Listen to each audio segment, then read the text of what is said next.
So... Pod 153, commencing data sharing. Affirmative. Launching compressed conversation mode. Now we go as 9S. Whoa, wingdings, or other stuff. Okay. I mean, I guess they are robots. They would transfer, you know, data faster than us. Awaiting report on the effects of Unit 2B's memory data on Unit A2's self-consciousness. Understood. Updating as reference data for support activity. Wait, so did the pod purposely implant 2B's memories into A2? Select unit to monitor.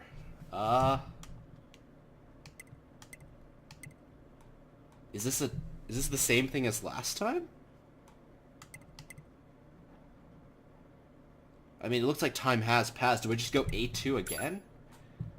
It appears that A2's memory region has combined with 2B's data, currently monitoring progress to analyze effect. Hold, Pod 42. Issue detected in your conversational functionality. Numerous machine life forms whose network functions were destroyed remain out of control. Please take caution. Affirmative. I mean, I guess we only get half the story if we only go for A2's route, but maybe that's important?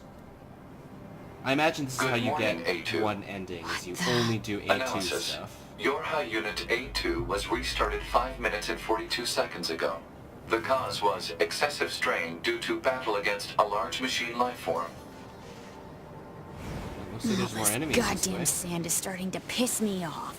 Alert. Fuel filter performance deteriorating. Fine particulate matter seems to have entered the filter while fighting in the desert. Makes Proposal. sense. Replace the faulty part immediately. You make it sound so easy. Records indicate said part was once used at the resistance camp.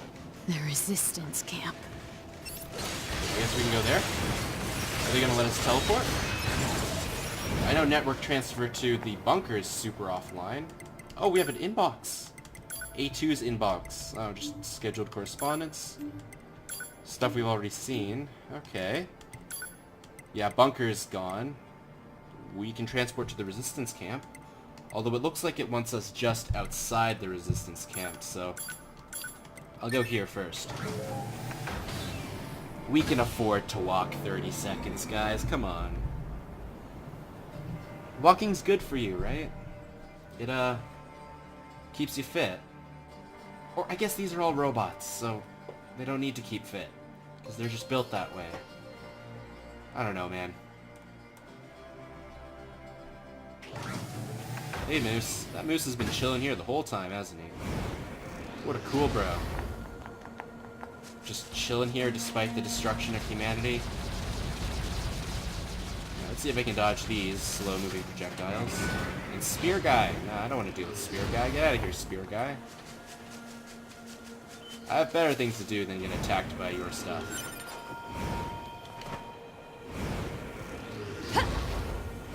Here. Nope, not up there. Never mind. I hope the Forest Kingdom is doing okay, mainly because I want to upgrade more weapons to level 4. I don't know if there's even a chance to do that. Help! Help me! Oh, that's Are those Pascal. machines fighting each other? She has, like, no health.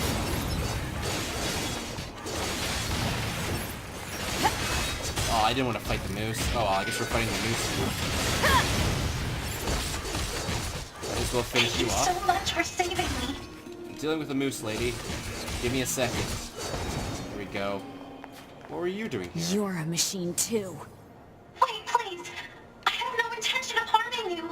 My name is Pascal, and while it's true that I am a machine life form, I also detest fighting of any kind. Okay. Uh-huh.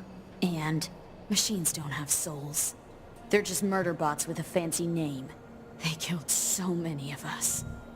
And I swore to make them pay. I see. If that will save your soul, then so be We it. can just kill Pascal? No, I'm not gonna kill Pascal. I wonder if this is one of the endings you get. Or maybe the game just continues without Pascal. You aren't going to kill Don't really me. want to find out, but I Just guess shut we'll up and see. leave before I change my mind. You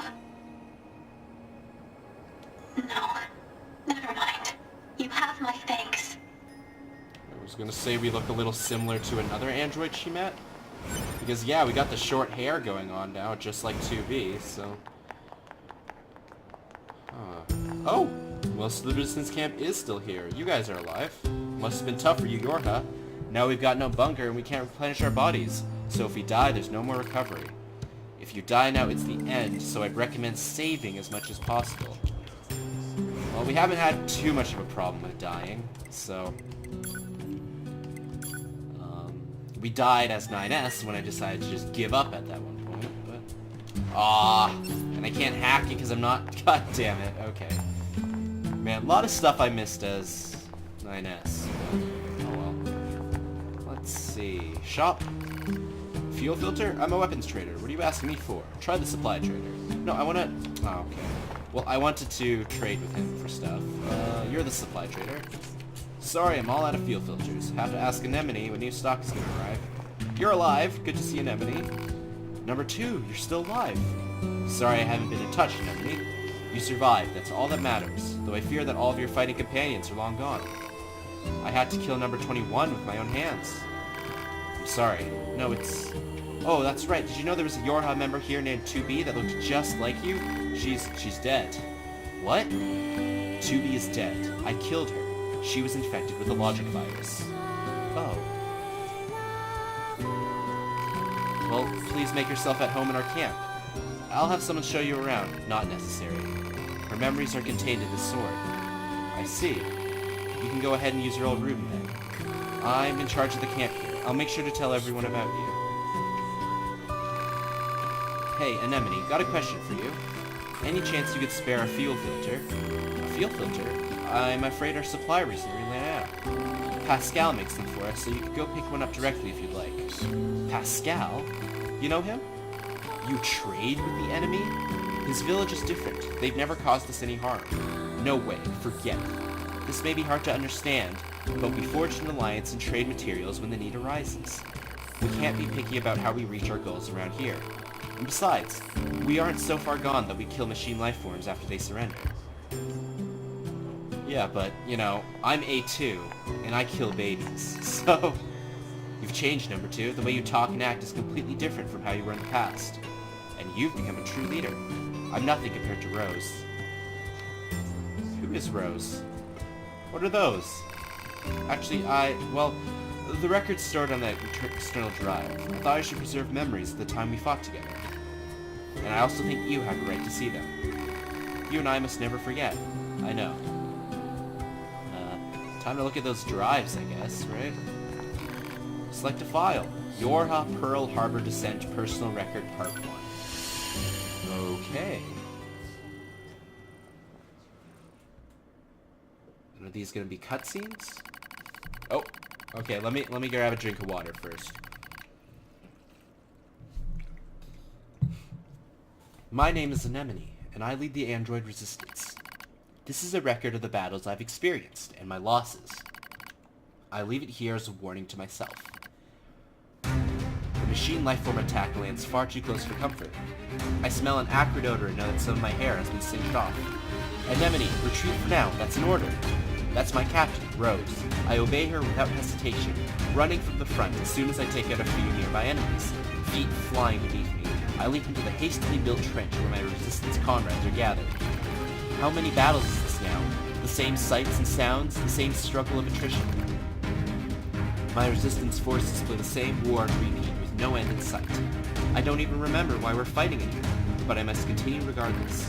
I must continue until one side or the other is dead. This looks bad, Xion. What should we do? Calm down, Lily. We'll find an opening somewhere. You don't search for an opening. You make one. Dahlia, wait!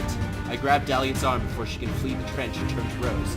She brought us here after all. She must have a plan of some kind. But as the enemy horde closes in, Rose simply squints off in the distance. There's been a change in enemy movements, she says finally. Someone just started fighting over there. But that's not possible, stammers Margaret. We're all here. Margaret's right. There's only 9 of us left capable of fighting the machines. Captain Rose, Gerbera, Lily, Sonia, Erica, Margaret, Xion, Dahlia, and me, Anemone. We're all that's left of the 8th Descent forces, the one that took place roughly 200 years ago. An uneasy Sonia pulls Xian close and chews on a loose strand of hair. I don't like it, she says. What if it's some kind of machine trap? I wait for a while, heart pounding, until I hear the enemy fire lessen. Okay, I say. This looks like our chance. Let's pull back. Someone's fighting out there, Anemone, cries Dahlia. We can't abandon them. Oh, so you want to risk all of our lives for some stranger? Come on. We don't even know if this mystery fighter is on our side or not. That's not what I said. Enough, you two, barks Xian. The captain makes the final decision on this. After Xian speaks, all of us turn to Captain Rose. She looks us in the eye and nods slowly before starting to speak. Gerbera, the enemy is heading towards the explosives we set up earlier, yes? Gerbera thinks for a moment. Now that you mention it, yeah, they are. A slight smile crosses Rose's face, yet she still seems perfectly composed. Good. But if this goes well, we might be able to take them all out. I want all of you to leave this trench and get to the explosives, he goes. We'll let the blast take out most of them, then clean the stragglers, identifying our unknown mystery fighters and wait until they're done. No one objects to the captain's decision. The moment she issues the order, we all leap from the trench as one and enter the fray. When we reach the battle, we find what appears to be another set of androids dressed in strange black outfits.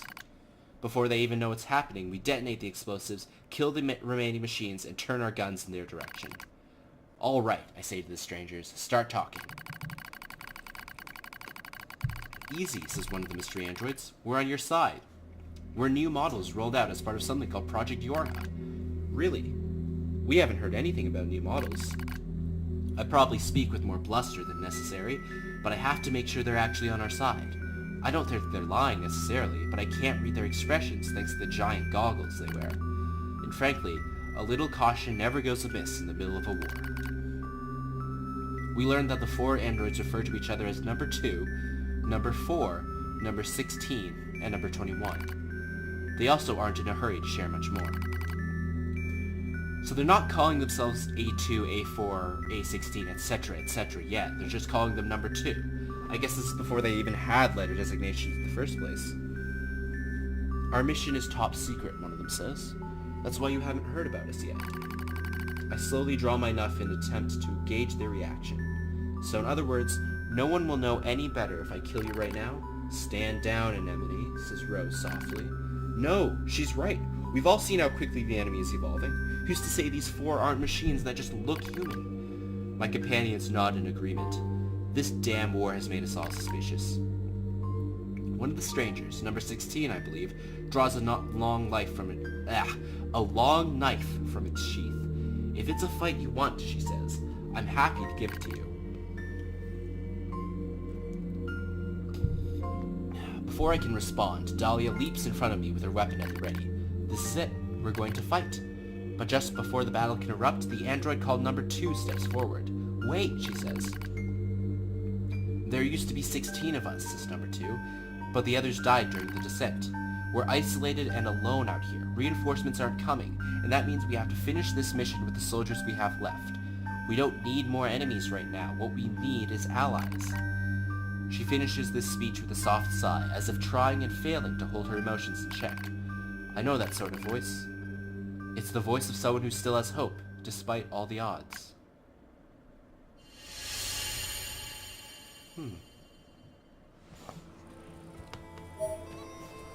Archives have tamed. Resistance Rose and Resistance Anemone.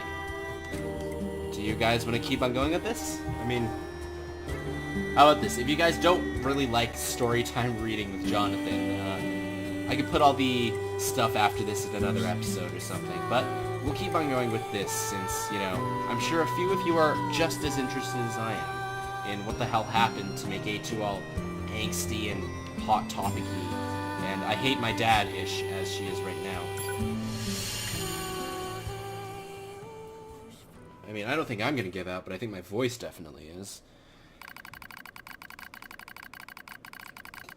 According to the Yorha team, there's an enemy server beneath Mount Kaala.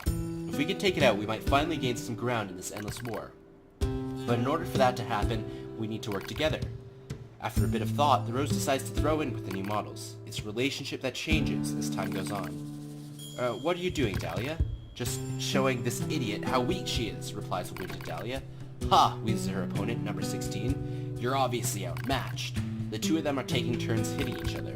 It seems friendly enough, as those things go. Plus, they've been doing it for so long now that both of them are out of energy. They likely couldn't punch through a piece of paper at this point. The rest of the group stares at the combatants and tries not to grin. Dahlia and number 16 seem to butt heads over the smallest little things. Maybe it's because they're so much alike. It's almost annoying how quickly muscleheads learn to like one another. The rest of us converse as Dahlia and 16 continue to spar. We call each other by names that I gave us, explains Rose. I see, responds number 4. I thought it strange that you didn't use code numbers. She nods while she speaks, as though this all makes perfect sense. Suddenly, Captain Rose breaks out into a wide grin. You know what, she says? I think we should give all of you names as well. No, says number 2, it would be a waste. Rose eyes her warily. A waste? You can name me when the mission is over, she replies as a blush rises in her cheeks. I could tell her words also served as a wish for success. Alright, responds Rose. I'll think of a name for you by then.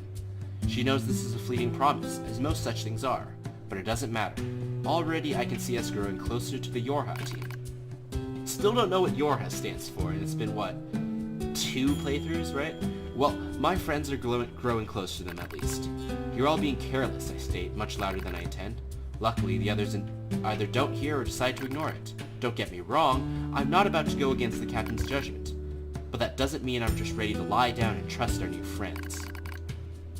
Ours is a solitary existence that has long since been abandoned by the moon. No matter how they cried, mourned, or struggled, the voices of our departed comrades went unanswered. So how can you trust an entire squad of new models that you just met? What's wrong, Anemone? I hear Lily calling to me. She's likely concerned about me being apart from the rest of the group.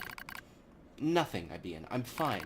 Before I can complete my thought, Lily suddenly opens her mouth and emits a terrible scream. Ah! I can't scream. Sorry. Lily's scream echoes through the entire camp. It's heartbreaking. It's agony. It's horrible. She's infected, screams Rose. Lily's infected. We all draw weapons out of instinct as much as anything else, pointing them at our comrade as she continues to scream and scream and scream. We all know what's happening. We've seen it before. It's a logic virus. So the Resistance has seen these happen before, so it isn't new. Okay. A machine weapon that hijacks android system and then overwrites their data. And since there's no known cure, it's also a death sentence. I need to show her mercy. I need to set her free. My finger rests on the trigger, yet I hesitate. Before I can make that final fateful decision, I hear a voice rise up from somewhere behind me. Stop, you can't do this. You can't just let your friend die. It's number 21. The girl I thought to be cool and composed beyond all measure was now pleading with me to spare Lily's life. What do I do? What the hell do I do? Lily said you are like a family to her. You can't abandon family, not before you exhaust every possibility. What can you do then?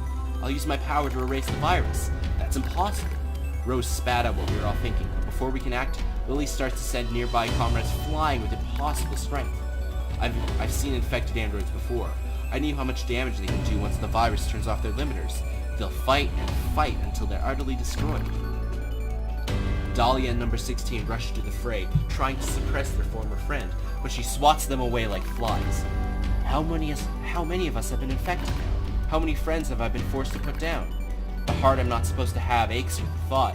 It aches as I remember all of the identification numbers that have been retired. When did I start giving them names? When did I decide I simply couldn't endure it any longer? Initiating reprogramming sequence. That voice. Number 21? She's screaming something about reprogramming. I don't know what to do. I'm lost. As my vision slowly clears, I see number 21 inputting commands into her terminal, while number 2 and number 4 hold her down. They hold her as she writhes, and Rose stares at me with surprise. Oh no. I'm holding Lily too. Huh. Okay. Gunner 16, Attacker 4, Scanner 21. Oh, I see. So, A2 is Attacker 2, right? And, you know, you have 21S and 16G and whatnot. That doesn't explain why the letters are before the numbers, but that might have to do with how these are really old models compared to, you know, what we know as 2B and 9S. Pearl Harbor Descent Part 3? One sec, guys. We have a lot of new intel to look at, right? Pearl Harbor Descent records. Gunner 16, blah, blah, blah. I won't read through all of these, but, you know, interesting. Interesting. Anemone. Huh. Okay. I glanced through those for a few seconds, and they oh. Please don't leave me alone. Alright, that's a little dark. Well, I glanced through a quick few seconds of those, and they look like they have major spoilers, so we should continue with these first. Select file, part 3. I'm almost out of water. This is bad.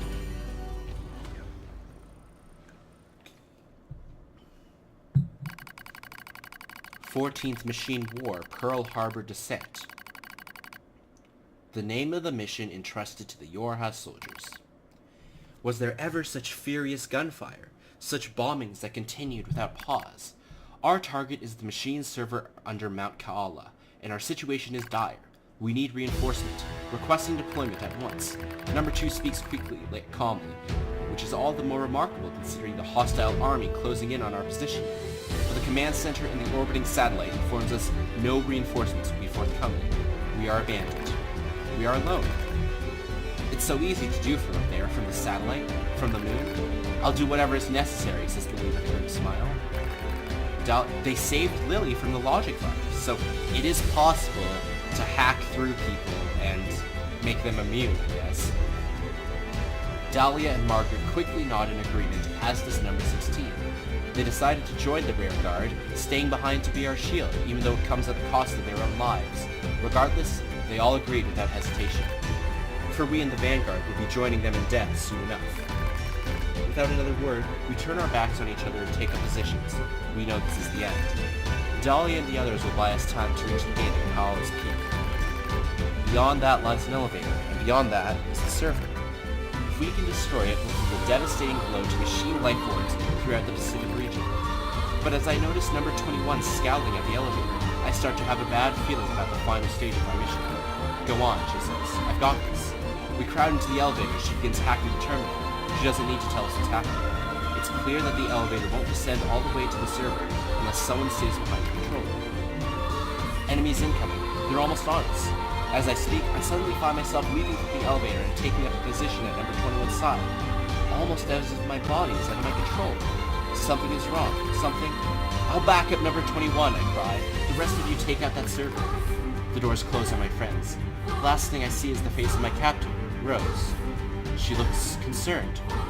Then the doors shut and she is no more. That was the last time I ever saw her. But it's alright. I'm going to finish this, one way or the other. The only sounds we hear are distant explosions and the rasp of number 21's breathing. "Thank you," she whispers, "for staying with me." I look at her eyes and see the telltale red of a logic virus infection. I was right after all. I sigh softly as I draw my weapon.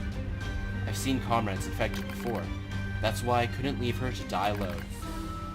The vaccine she gave Lily is already ineffective. Oh, alright, so that was a temporary measure, I guess. The enemy has evolved. They studied number 21's patterns and developed a new resistance. No one can save her now. "When the elevator reaches the server," begins number 21 weakly, "then I'll give you peace," I reply.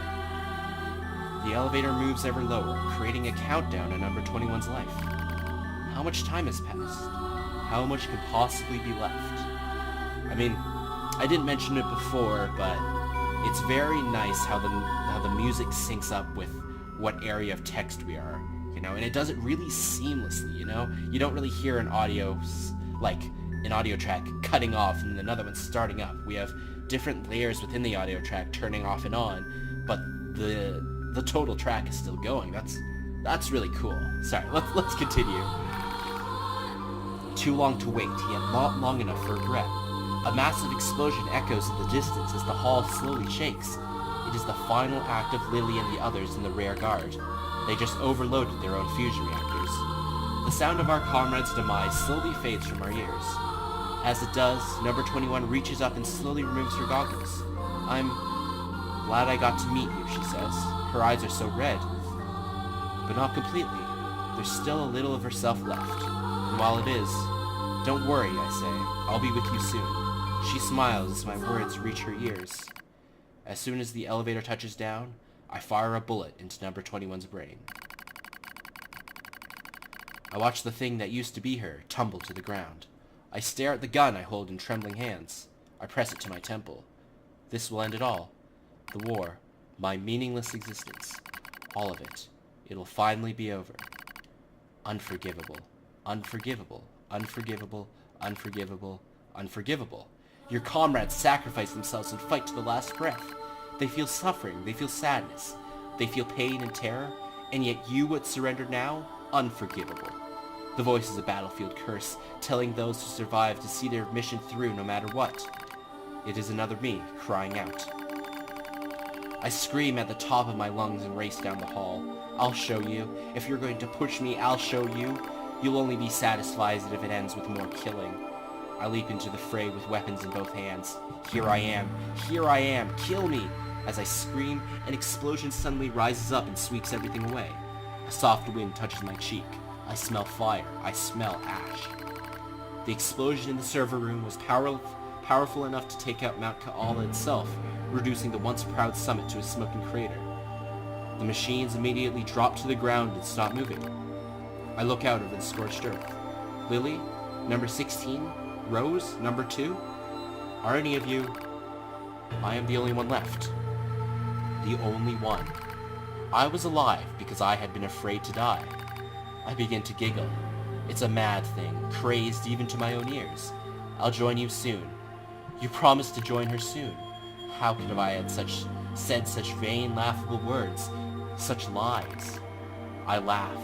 I stand in the smoke and the flame and laugh until I think my very throat will tear itself in two. Oh, we got one thing in common, Anemone. I blink. Daylight drifts through the smoke. I've been standing here all night. My laughter finally depleted, I force myself to my feet. I'm the coward who stayed behind, the coward who lived. Now it's my job to carry on the will of those who fought at my side. Since I can't kill myself, I have to fight until someone does it for me. I'll endure every hardship. I'll kill every machine I find. This is my cross to bear. I walk slowly into the west, dragging my broken body along.